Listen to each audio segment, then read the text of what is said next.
Welcome, good morning everyone. Today is Thursday, December 7th, a date which will live in infamy. It's 37 degrees, 9:11 in the morning, make a wish.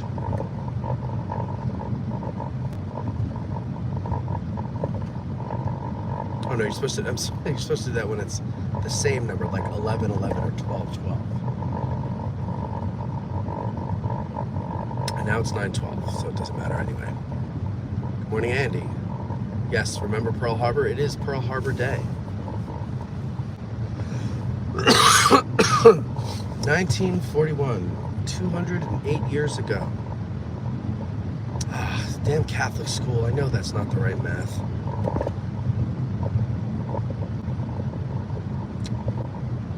Was it 80 something years ago? I don't know what year this is.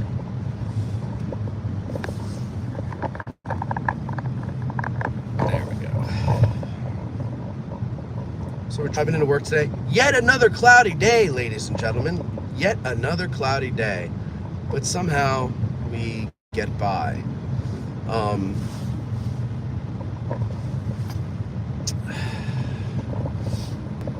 hope it's going to be nice.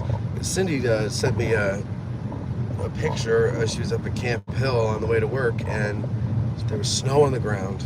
And not a lot, but enough to make you want to vomit. Which is not a lot for me. A dusting makes me want to vomit. So you can imagine the floor was covered. Enjoy your breakfast, if you're eating breakfast. Good morning, Dogface. How are you? Andy beat us to it for Pearl Harbor. No, I beat Andy to it by saying it was a date which will live in infamy. About an hour and a half north. Wait, hold on. Sorry. You know, I know it's 1941, Andy. I can't do the math in my head because there's odd numbers, there's a century change.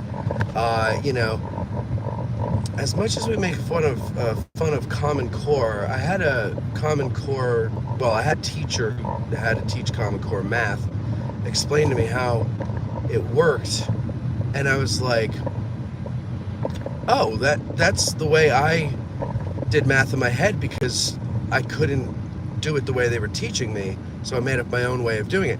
Little did I know, I invented Common Core math. I could have been a billionaire if I had just, you know, had the nerve to say, here's an easy way to do it, but I was afraid of being mocked out of the mathematics world because it's so important to me to fit into the mathematics part of academia.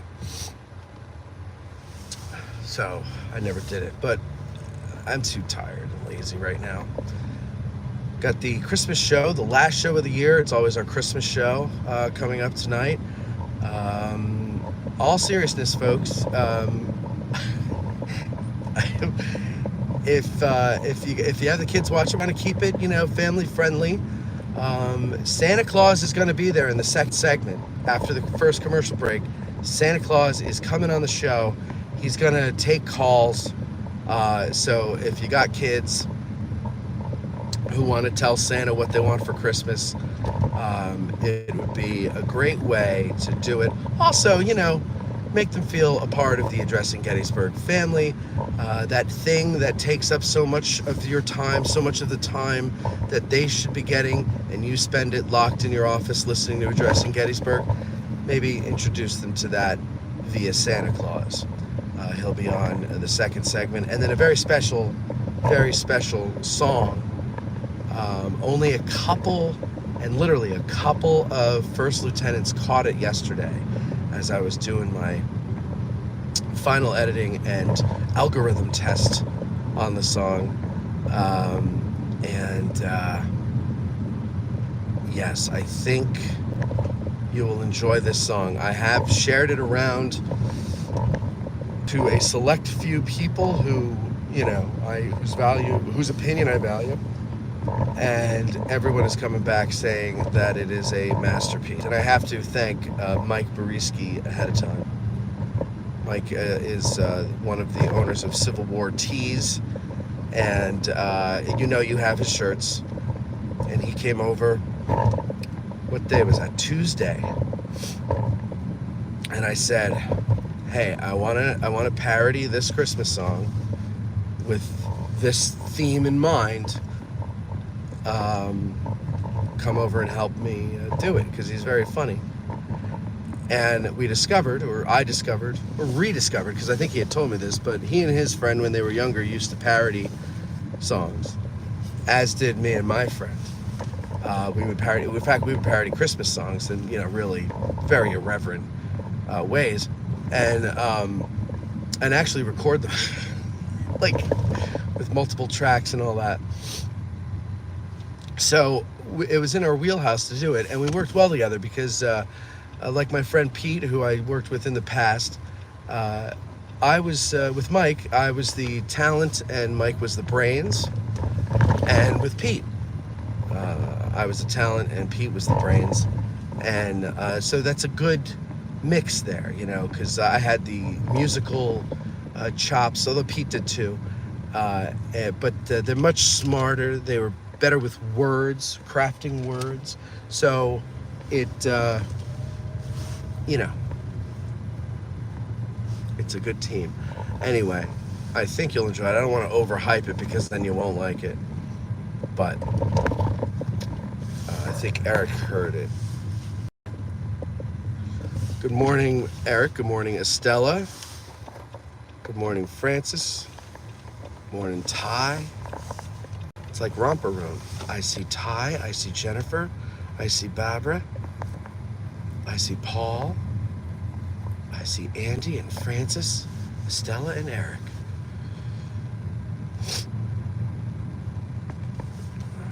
Eric, I was just telling them about the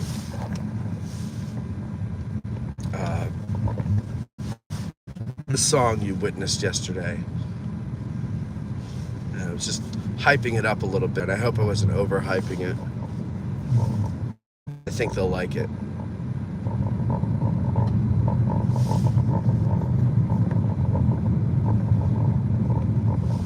Good morning, Dragoon. Paul says, "Oh, this is definitely a romper room." Yes, it is. Yes, it is. Eric thinks everyone will be highly entertained by the song. That'll be great. It'll be played in the last segment of the show after Santa Claus leaves. Of course, the big deal is Santa Claus.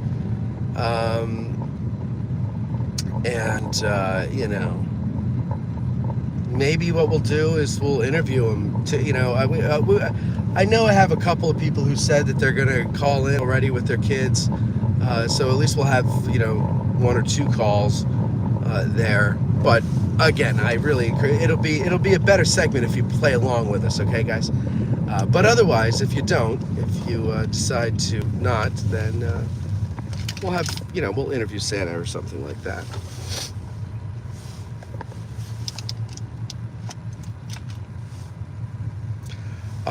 Barbara, I did not forget about Film Club. In fact, I watched Lincoln the night before, but I could not make it at the end because I had something come up, which pissed me off, because Lincoln's a long movie, and I sat through the whole damn movie. I mean, it's a great movie. I like it. I think Daniel Day-Lewis is great, but what's great about Steven Spielberg? He has a way of doing something inventive with the way his movies are shot. And I'll give you two examples, and you'll be able to go back and see what I'm talking about. Let's start with Saving Private Ryan. They took a film, a coating off of the lenses that is there, I believe, to protect against lens flare, but they or light leaks, or I forget what it was, but they took it off in order to add to the effect. And they also did a high shutter speed, which makes it have that jerky, choppy look to it. Here's the new walls coming up. That looks nice. I wonder what the over-under is on how long it'll take before people climb on these walls and destroy them again. Anyway, oh, I see what they're doing. Oh, I don't like that. See, look. They've removed... Hold on here. Let me check this out. So they've removed the old feed stone and put up that flatter, more jigsaw puzzly Jenga type stone, which now looks curated to me. It doesn't look like it would have looked. Oh, I don't like that. All right, anyway, I'll forget about it in a year. Don't worry about it. Where was I? Oh, yeah, so they would do that. So that's private, and then they desaturate the color so that it is reminiscent of the way World War II films looked. We don't have motion picture from the Civil War, obviously. But what he did with Lincoln, I thought was interesting, and I don't know exactly what it is he did, but I just notice it, is there's very bright lights. It's almost like instead of a soft, well, he probably is doing this, instead of a soft reflector, like a white reflector, he's reflecting the sun off of a mirror, or some kind of silvery substance like tinfoil or whatever. And you could see it in the outdoor scenes. When Lincoln's talking to Grant, the highlights are very blown out. The background, the sun, the sky, and you'll see what I'm talking about. It's just, but I think it's so cool because it gives it its own look and feel, and it doesn't feel like just a typical movie. That's why Steven Spielberg is a great filmmaker.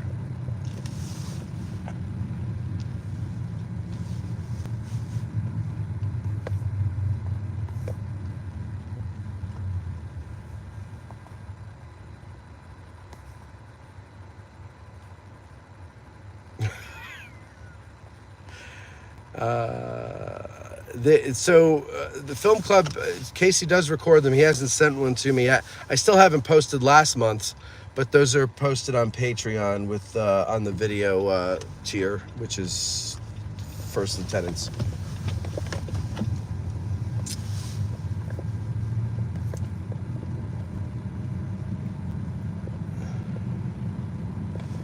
Ty says, my mom got her name on Romper Room and is still the highlight of her childhood. Wait, how old are you, Ty? Your mom is on Romper Room? She well, how long was that show on for? I remember watching that show as a little kid.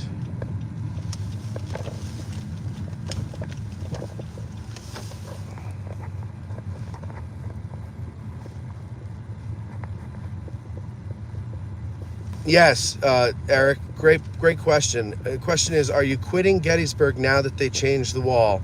I will no longer visit Gettysburg because they've changed the stone wall over by the Oak Hill Tower, the Oak Ridge Tower. Doesn't that sound silly? It is not what I am used to. It is not what I like. I will not go. And then Gettysburg goes, oh, no. No, okay, we'll change for you, one person.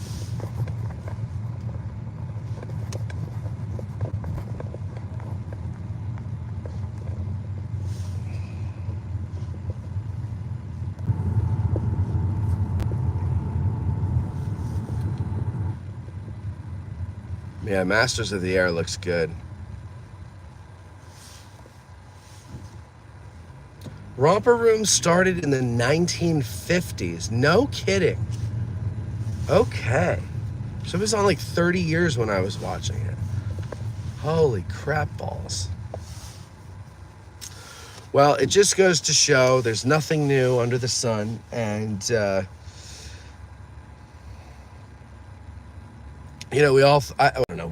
think we all do.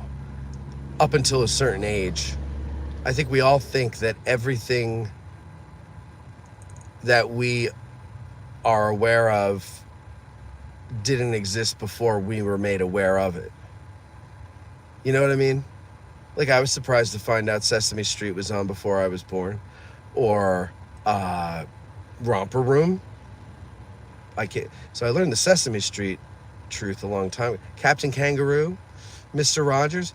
These guys were like on their way out when I was watching them. So yeah, or Scooby-Doo. I couldn't believe Scooby-Doo was from the 60s. I'm watching it in the 80s thinking it's brand new.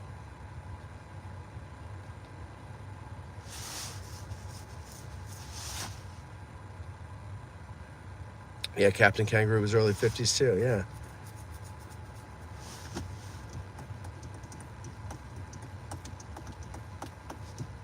I remember we had the Disney Channel and they had the new Mickey Mouse Club. And I was like, why are they calling it new? And my dad's like, because it's old. Mickey Mouse Club was on when I was a kid. And I about evacuated my bowels. I was like, what? They had TV back then? And that's when I learned that there was a world before I existed. Which is, I think everybody needs to learn that, especially people in their teens and 20s today. They need to understand the world existed before them, and it is an evolution. Society evolves. It doesn't just switch on or off like a light because you don't like something. Little brats, try living for a minute. Okay, done. There's no rant today. It's the Christmas season. We don't have time for rants. Although I do like to rant about Rudolph the Red-Nosed Reindeer and how horrible of a lesson it is for children. And I think I'm glad to see that I'm not the only one. I've had this discussion many times. It dawned on me only a mere 7 or so years ago when I was watching it with my nephew. And I'm like, wait, I don't want to teach him this stuff. The lesson is, if you have a freak of a child, hide him from society. And then, when you try to mainstream him into society, continue the hiding. So that when the mask comes off, so to speak, everybody mocks him and ostracizes him, and even Santa Claus says you should be ashamed and treats the kid like a freak. Santa Claus, okay guys? Santa Claus. Let that sink in. And then, what? And then it's to the point where this poor little bastard, he runs away in the unforgiving, frigid North Pole. Okay? Nothing grows, and life ain't very pretty. And no one's there to catch you when you fall. So he then goes out and meets other people. Well, he teams up with an elf, Herpes, who is also a loser and ostracized because he doesn't want to build toys. He wants to be a dentist. Now, I'm sorry, where you're living in a land where the only thing to eat is candy canes, you probably need a dentist, okay? So why are you treating him like he's weird because he wants to be a dentist? You should be like, oh, thank God. Let's send you down to the mainland and, get you some dental school because our teeth are rotting out of our damn heads and it hurts. But no, they give him a hard time. So he goes wandering off. And he and Rudolph go off together, and then, and then they bump into Don Cornelius. And Don Cornelius is out there looking for silver and gold. Yeah, okay, because everybody goes to the North Pole looking for silver and gold. Whatever. So then they all team up, and now they've got to worry about the Bumble, the abominable snowman. And he's all like, rawr. But then, Herpes finds out that he is useful because he fixes the bumble's tooth. That's why the bumble is bad, because he's got a toothache. And then all of a sudden the bumble's okay. But then they end up in the land of misfit toys. Is this not the most effed up place in the world? You got all these toys that have defects, and they all go to this, they're separated from society. By the way, I read an article about this once, and they interviewed the creators of it.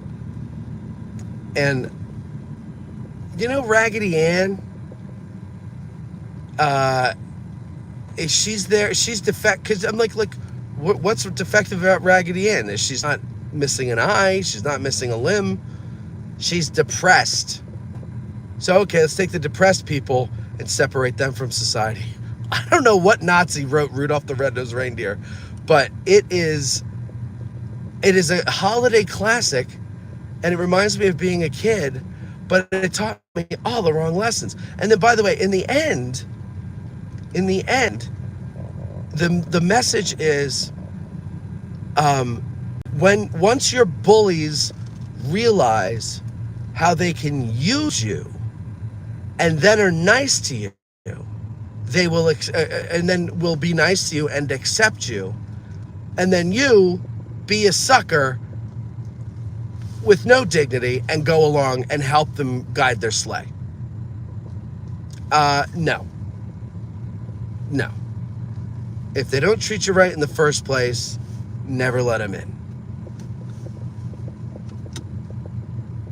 You know, I don't like this rebooting and revamping and modernizing and wokeifying all of these classic stories, but this one just needs a better message, that's all. I mean, it needs a message of, individualism and standing up for yourself and being like, you guys are the idiots because you're all going along together. I'm the unique one. Look at my nose. It glows.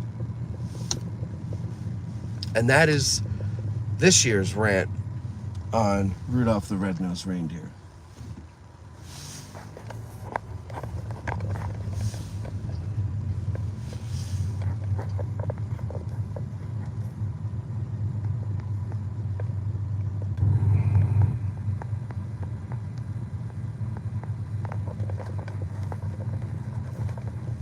Let me pull over here and catch up and see what y'all are chatting about there.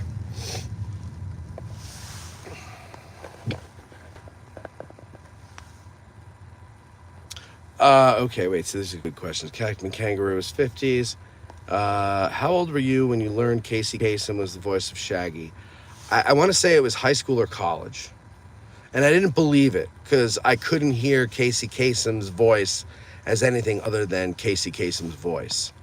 You know, American Top 40 and all that. Spent my childhood smoking cigarettes and watching Captain Kangaroo and also counting flowers in the wall. There you go. What is that from? Is that a song or is that your true life story there, Ty? Estelle says, thank you for sharing what is happening around the Doubleday. Glenn and I will check that out this weekend. Looking forward to seeing you guys this weekend. Eric says, I finished Master of the Air audiobook and look forward to the series. James says, Rudolph is about bullying. It is, but it's about letting your bullies win in the end. Rudolph doesn't win in the end. Like, ultimately, like, okay, he wins because he's useful in the moment. The world wins because Santa can guide his sleigh. But the moral of the story is, Rudolph, you don't matter until we decide you matter. And maybe that's really actually, you know what, now that I think about it, that is exactly the way society should work. You don't matter for existing, you matter for proving your worth. Okay, you know what? Rudolph is a good story. I just don't like the Island of Misfit Toys. Congratulations on all your success, Matt, and new girl and movie stuff, and so on. Thank you, Beauregard. It's very kind of you. Also, Addressing Gettysburg's been doing very well. Download-wise and all that other stuff. Patreon-wise. All right, let's see. We challenge for your time. Met Santa Veterans. Don Cornelius, Peace, Love, and Gold. That's good. Barbara says, I thought the elephant with the pink dots was cute. Yeah, right. Like, why you gotta throw him on an island? It's a cute little elephant, so it's a little goofy, but, you know, it's cute. Originally, Santa didn't go back for the Misfit toys. Oh, is that true? Poor Dumbo and the... But again, a little too late there, Saint Nick. I can really relate to the Island of Misfit Toys. Oh, believe me, I can too. Plus, the bird that can only swim was then dropped from the sleigh without an umbrella, so it felt like a stone to... I honestly think that Rudolph the Red-Nosed Reindeer was like the writer's way of just effing with everybody, but people are so dumb, they just see it as, oh, it's a holiday movie. Jennifer says, after that, Matt, I don't, whatever that is, no, I will never watch Rudolph the same way again. Oh, really? You've never noticed this before? Sorry, I didn't mean to ruin it for you. Go and watch it and see if I'm wrong. But the line, why weren't you at elf practice, is a favorite of my friends. Well, you know, the elves got to practice. I could see why. There's a Far Side cartoon they used to make fun of him and call him names. The extended version of Rudolph had herpes leaving and coming back, usually at inconvenient times. And no one wanted to be around when he was back. Oh, that's funny. Oh, Jesus. Loves me. Yes, I know. Okay.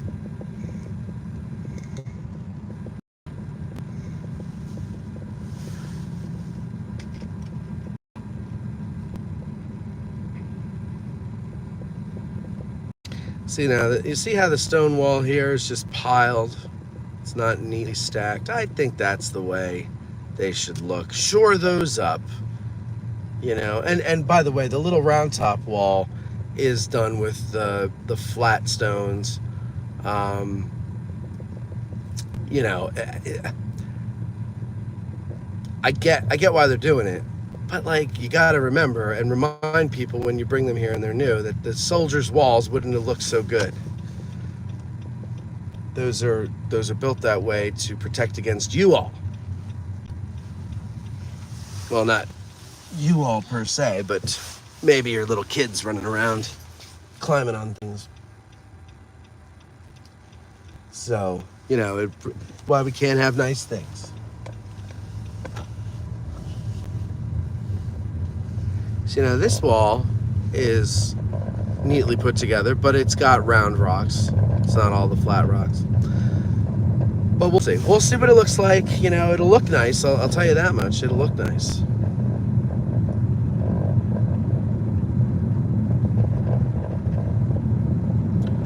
Flowers on the Wall by the Stanley Brothers. Bruce Willis is singing in Pulp Fiction when he's singing. What the hell are you talking about? Oh, are you talking about the song that you quoted?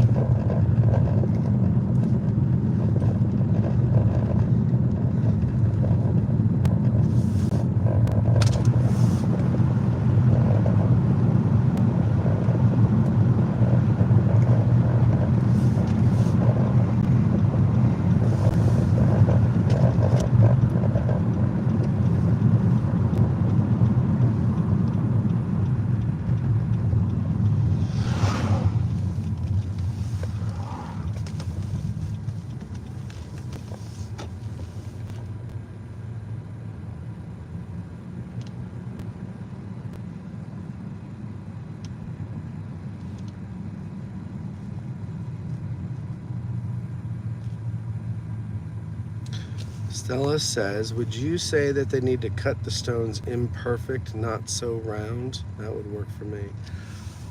No, I think they should be round. I think they should be like whatever you would pull out of the ground, because that's what they were.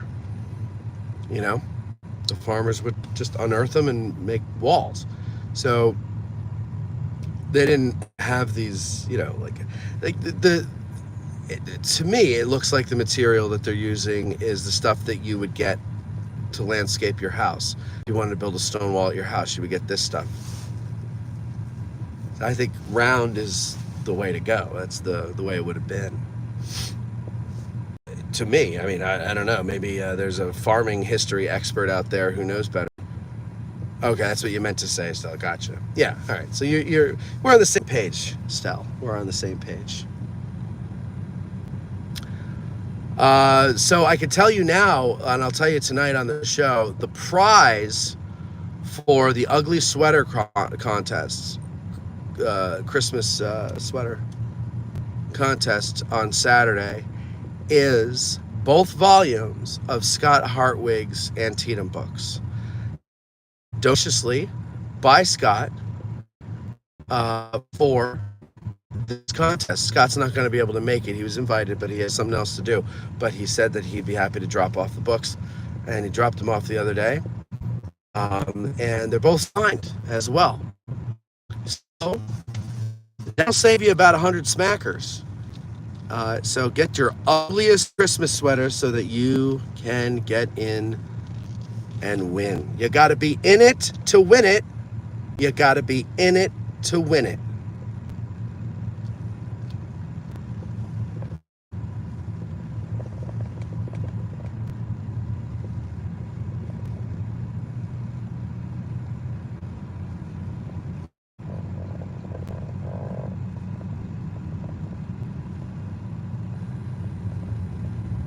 And also, what else? What else is there?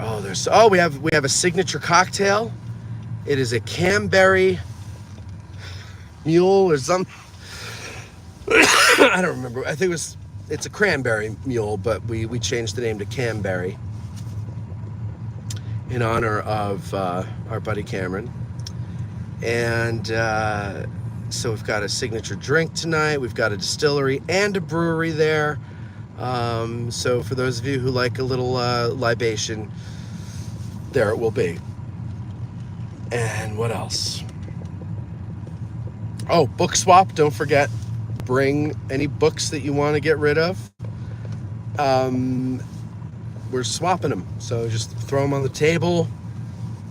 See what else is there. Grab hold.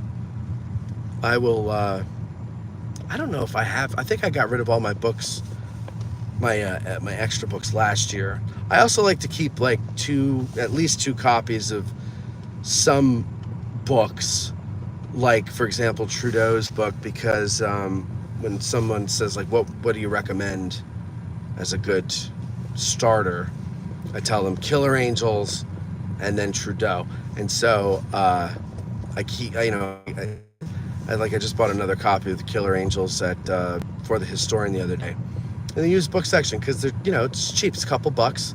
So I get a couple. Another one I have several copies of is Son of the Morning Star, because that's my favorite little Bighorn book. Stephen Ambrose had a good one too, Custer and Crazy Horse. And but Son of the Morning Star is great. It's very big and comprehensive, and he jumps around. There's a lot. You gotta pay attention, but it's really good. So I keep that. Have a couple of copies of Confederates in the attic. So gotta keep them on. And then I just give them to people because it's I'm giving the gift of catching the Gettysburg bug. Or the Getty's bug, as we like to call it. We just drop the R. We drop the R, and we have the Getty's bug. And to me, that is you're giving a gift of knowledge, and also the culture that comes with becoming interested in the Battle of Gettysburg. So I think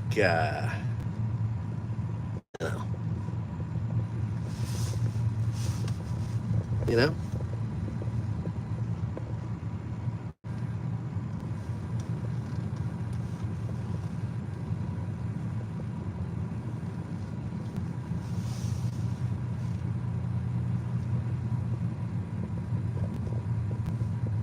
Dragoon says, for the historian's used book table has been on point lately. My wife found a 1912 book of poems there this past week. Oh, that's cool. Yeah, they got a table outside with used books, and then they have a used book section in the back, which there was, oh, that's good, Paul. Canberry Mule, stubborn and will kick you in the butt. That is perfect. I'm gonna have Cindy add that to the printout. That is great. Good job. Thank you.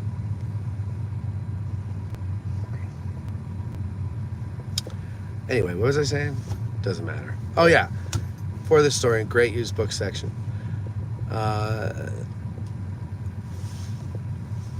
How you doing, Heinous? Oh, Heinous after the Christmas party next week, I am getting into making my new commercial breaks for 2024.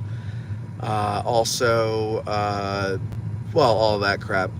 So I'm doing video breaks for AG Today. Do you have any visuals, photographs that you can send me that I can use in this commercial? Because I need something to show. Otherwise, I got nothing to show during the video breaks. And those video breaks are extra. Those are not, they don't cost you extra. I throw those in. Those are freebies that I throw in because I haven't figured out how to monetize the ad breaks. Really, the reason I haven't tried to sell advertising on AG Today yet is because I don't have time to wait for enough people to buy advertising, because we use those breaks to go to the bathroom. You got to pee. You're drinking water. You're sitting there talking. Also, it gets really hot in that room, and so we get open the door, get some air, and move around a little bit. So we need the 2-minute and that 5-minute break that we take for the commercials, and that's why I make them free. And I just use the sponsors that we already have, because, well, A, I appreciate you guys, so I want to spread the word a little more to an audience that might not listen to the history shows. And B, I gotta pee. Let's go through the visitor center. We haven't gone through the visitor center in a while. We'll see what's going on there. Check out the progress on the Gettysburg sheds.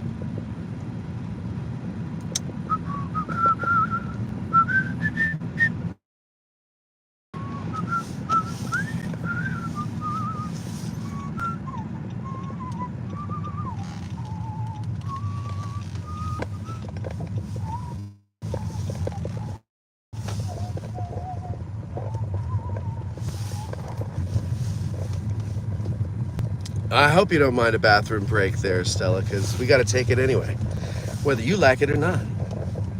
So here's an idea for 2024 that Jen Murray and Michael Walker and Cindy were very convincing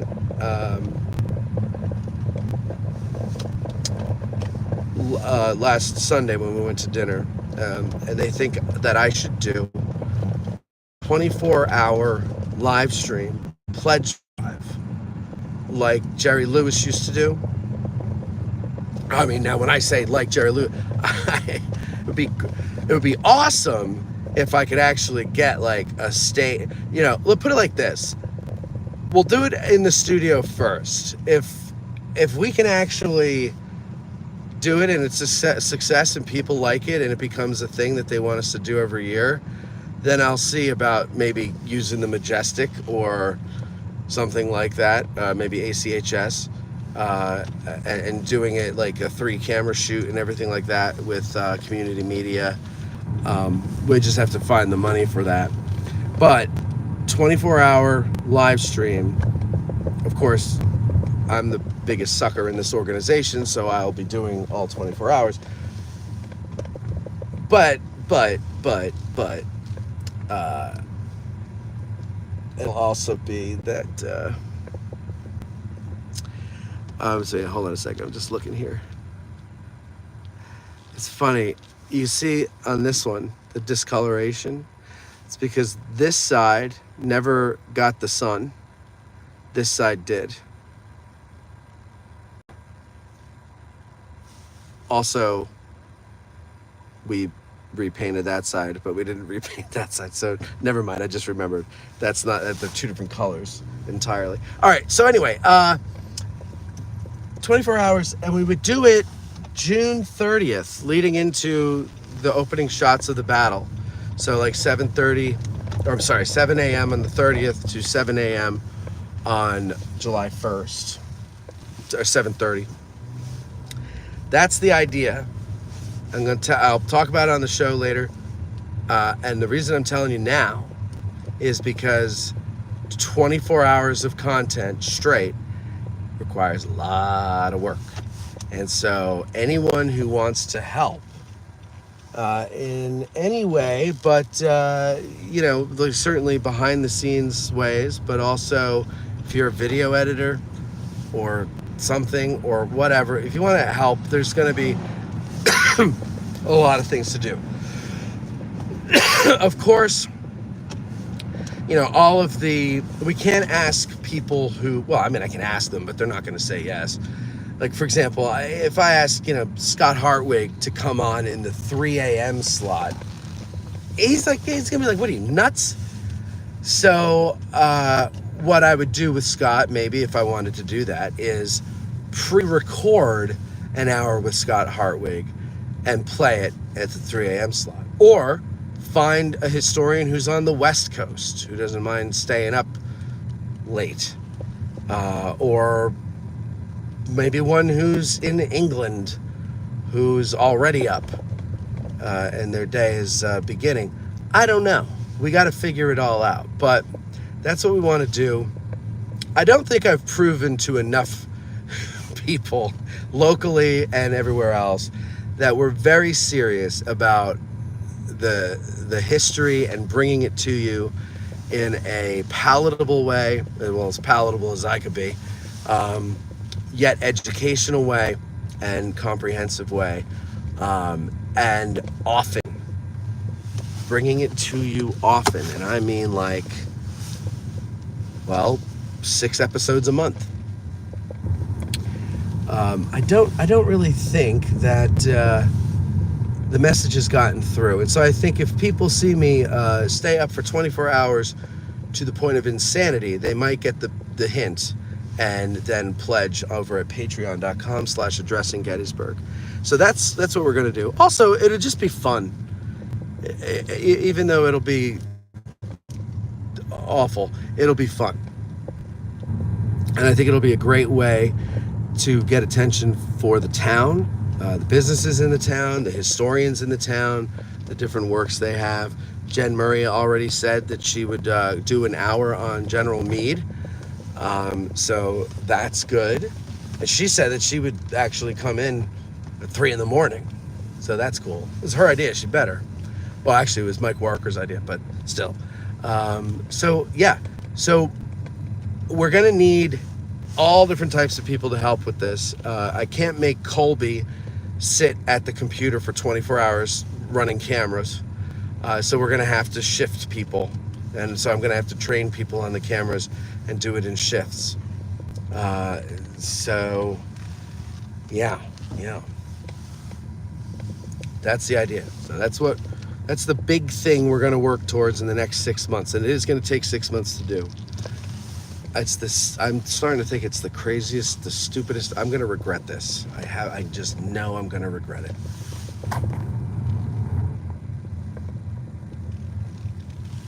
Oh, Ty.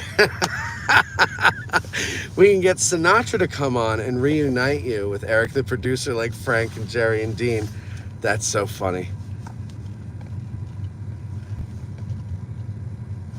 That is funny. Yes, of course I'm going to sing You'll Never Walk Alone. Walk on.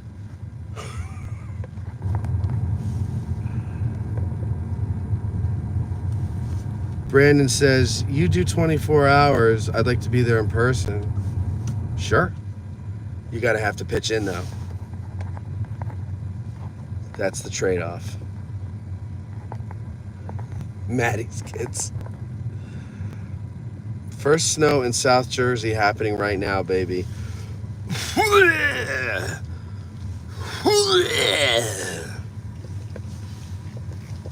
Dear God, please make me a bird so I can fly far, far, far away from here to a warm clime.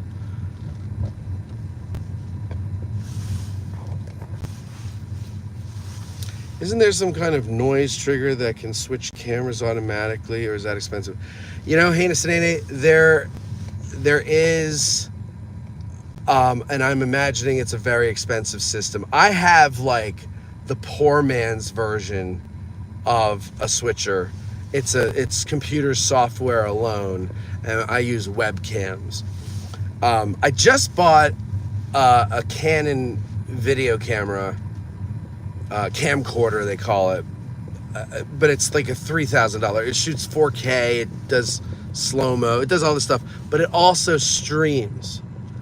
And I think eventually, it's going to take me a while, but I think I'm going to get at least 2 more to use in the studio.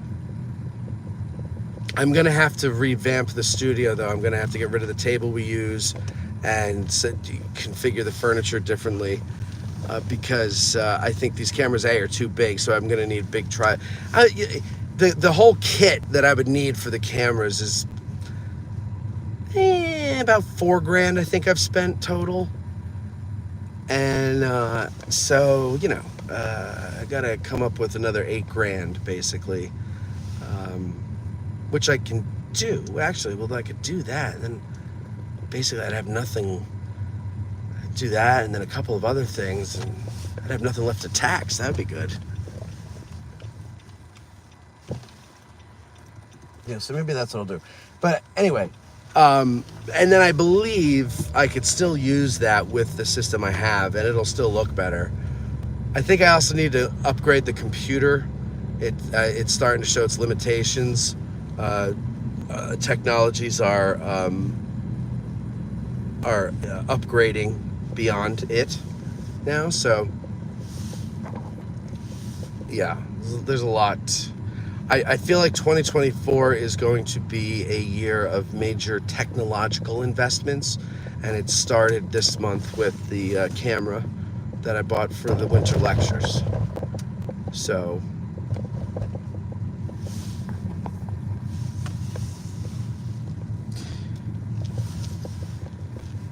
but even still, even with that voice activated changer, you still need a person there. You know, you got to have at least one other person there. So we'll see. I'm sure I could talk Rich Condon into staying up in the overnight, because he's still young and crazy. So maybe I can get him to do it. We'll figure it out. Or maybe people will rise to the occasion and they'll be like, you know what?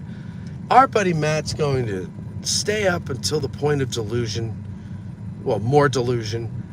And by gum, I can do it one night. I can stay up till 3. I can stay up till 2. I can stay up till 4. I doubt it, but we'll see. Morning, Ghost. How are you?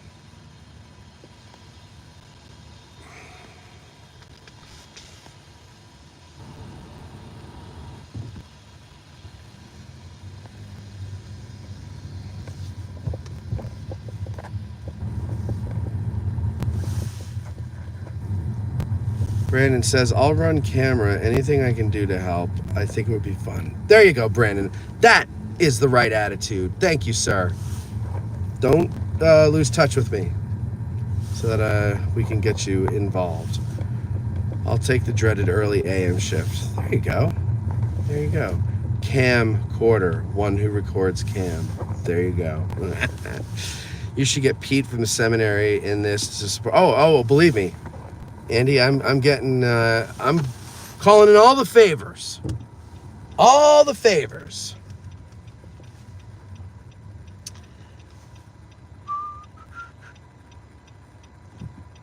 I really hope and I believe that 8 out of 10 of you are going to enjoy this song tonight on the show.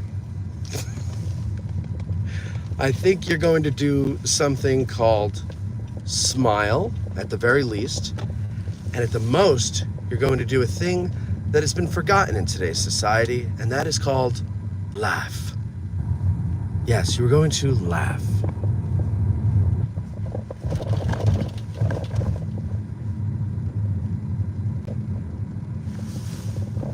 But that's only 8 out of 10 of you. Musical is glowing well. Writing songs and casting. I'm thinking Gary A is me. Wait, Ghost, do you really have a musical background? Because I would totally do musical. And I was talking to Kelly Jekyll and her husband, Mark Hapka, who Kelly was the lead in the Christmas film. And I was telling them about this. He's the one that came up with the name musical. And I said, I would do it if you guys would do it with me. I would do it. And they're like, yeah. Well, Mark was. Like, Kelly was kind of quiet. But Mark was like, yeah. So I'll hold him to it if you want to do it. I think it would be funny. I think Tim Smith would have a kick out of it too, because he's actually a guitarist, and he wrote a heavy metal song about Robert E. Lee, which I got to record him doing that soon. So, yeah. Yes. Well, effed up sense of humor could work. Yeah, you could help with the lyrics. Guitarzan is a composer and an amputee. I volunteer for the part of Sickles. All right. So we got our amputee. That's perfect. Now we just need to write. All right, you're a composer. I used to compose. We can get a couple other guys in there. We could make it a team effort, and we could write musical. And we'll premiere it in 2026. I'm serious. Tarzan, how often can you get here to Gettysburg?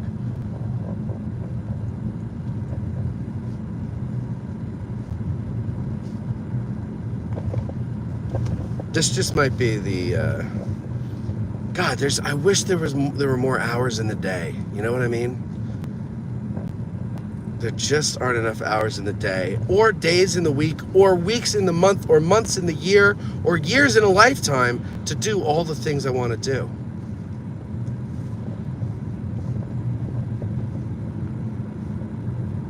But if we do it as a team, then it's not all on my shoulders anymore. So that's the key. Do it as a team.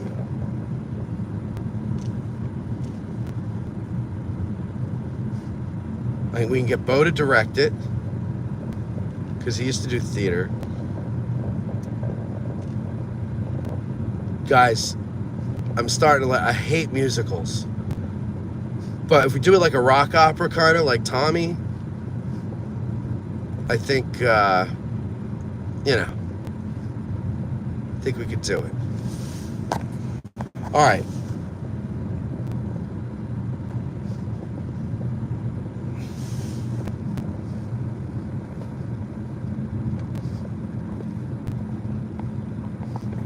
Going to move there at the end of the school year if I could talk my wife into.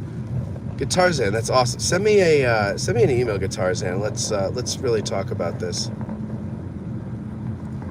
Oh, there you go. Ghost had the same idea, along the lines of Tommy. There is was that Shoban McDermott? Yes, a very terrible idea is brewing, and we're glad to have you a part of it. We're talking about Musical, our rock opera about Daniel Sickles, and we're putting together the talent to write it. We need composers, and we need writers. At this point, we know everybody would love to be in it, but we got to write it before you can be in it. As they used to say, you've got to write it to be in it. No, it doesn't work as well as you got to be in it to win it. Oh well. Anyway, I forgot my wallet, so I have to go back and get my wallet. And I don't want you to see where I live. So I'm going to end this, and then I have to go back and have some finishing touches to put on for tonight's show. Go home, take a little bit of a break, come in. Got to practice my ho-ho-hos. And since someone won't dress as Santa Claus. And, that's it. So you guys have yourselves a great day. I will see you tonight. And that's it. Love y'all. Bye-bye.